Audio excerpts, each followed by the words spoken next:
අද අපි සමරන්නේ ලංකාවේ 78 වන නිදහස් දිනයයි. 1948 පෙබරවාරි 4 අපේ රටට නිදහස ලැබුණු ඉතිහාසගත වූ දිනයක්.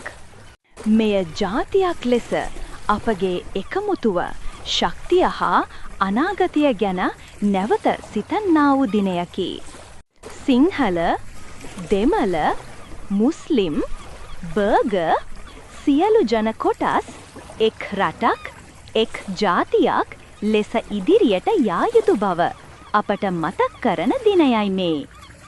අභියෝග තිබුණත්, බාධා තිබුණත් ලාංකිකයා කිසිදා පසුබැසී නැත.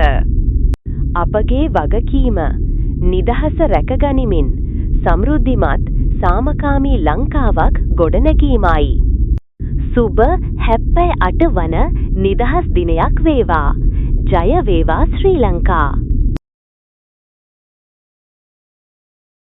Self Me, Business Hub,